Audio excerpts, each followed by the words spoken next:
सबके जीवन में कष्ट है जो भी भक्ति करते हैं।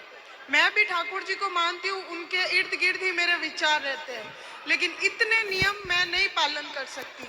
जो थोड़ा होता है वो मैं करती हूँ, लेकिन जो ज्यादा नियम पालन करते हैं इतना कष्ट में रहते हैं, फिर भी उनके साथ तर पर तर ब तर उल्टा होता ही जाता है। तो कहते हैं कि ये सब कर्मों का खेल है, उनके कर्म है, जैसे वो कभी कुछ पिछले जन्म में किया होगा, कभी इस जन्म में किया होगा, उनका फल है उनका दुख। लेकिन मेरे को ये समझ नहीं आता कि जब कर्म करके फल लेना है, कर्म करके फल लेना है, तो वो भक्ति का उसमें क्या योगदान है, वही मेरे को। और जब भगवान कहते हैं कि मेरी आप भक्ति करोगे तो मैं हर चीज से आपको मुक्त कर दूंगा, आपके लिए जीवन आसान कर दूंगा, तो फिर कर्म का दोष कैसे लगेगा, मुझे वो समझ नहीं आता।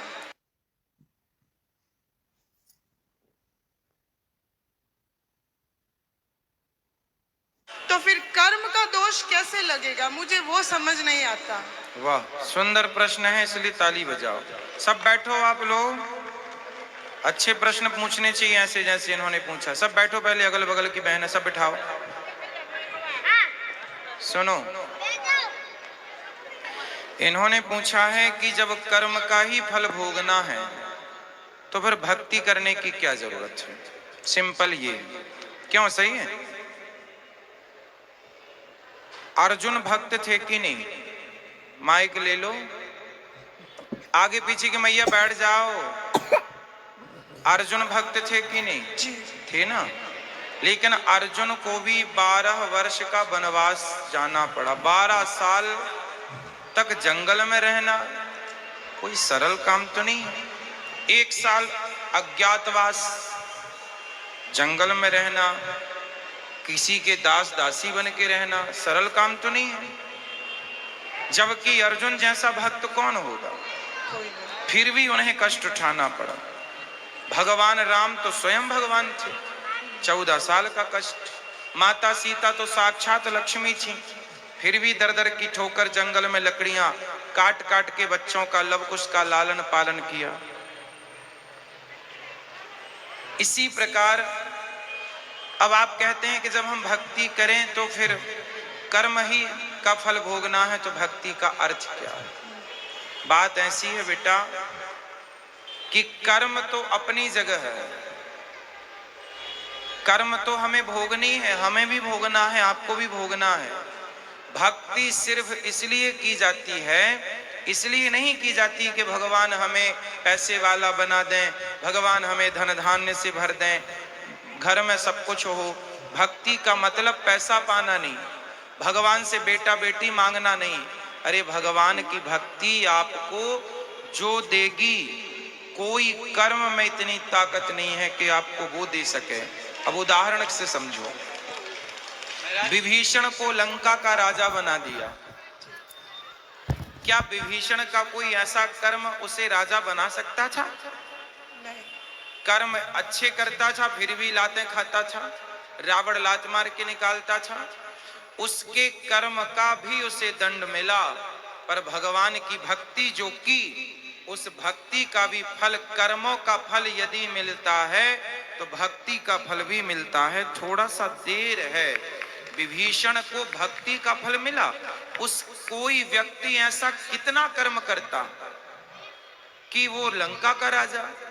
भगवान कर्मों के फल को नहीं देखते कि तुमने भक्ति हमारी कितनी की। जब भक्त शरण में चला जाता है तो भगवान भूल जाते हैं कि कितना बड़ा पापी और पतित है, उठा करके राज सिंहासन पर बिठा देते हैं। दूसरा, सुग्रीव, सुग्रीव भी लातें खाता था भाई की, दर दर की ठोकर खाता था, उठा के बिठा दिया।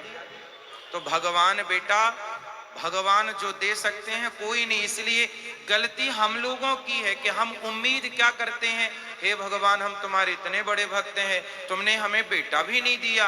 हे भगवान हम तुम्हारे इतने बड़े भक्त हैं, रहने को घर भी नहीं दिया। हे भगवान तुम्हारे हम इतने बड़े भक्त हैं, हमारा पति नहीं सुनता, बेटा नहीं सुनता। भगवान की भक्ति का मतलब ये नहीं कि तुम्हारा बेटा सुने, तुम्हारी बेटी सुने, तुम्हारा घर बन जाए। जो भाग्य, सुदामा ने सारी जिंदगी गरीबी देखी है, क्या सुदामा से बड़े भक्त आप और हम हैं? क्या हो सकते हैं? नहीं। लेकिन सुदामा से ज्यादा हमारी शिकायतें हैं। सुदामा की तो एक भी नहीं थी, सारी जिंदगी भीख मांगकर गुजारा किया, सारी जिंदगी भगवान की भक्ति की, और मांगने नहीं गए, 4 मुट्ठी चावल अपनी हैसियत के अनुसार देने गए। जब सारी जिंदगी उन्होंने भक्ति की और फिर भी गरीबी में रहकर शिकायत नहीं की, तब भगवान ने देखा कि भक्त पक्का है। 50 रुपए का घड़ा जो खरीदती हो ना मेरी बहन, उस घड़े को भी कुम्हार हफ्ते भर पकाता है भट्टे में, महीनों तक पकता है वो, कम से कम 10 दिन की आग तो देता होगा, तब जाके वो काले से लाल होता है, माटी पक जाती है तो लाल हो गया। अरे घड़े को भी पकने के लिए आग में उसे डालना पड़ता है।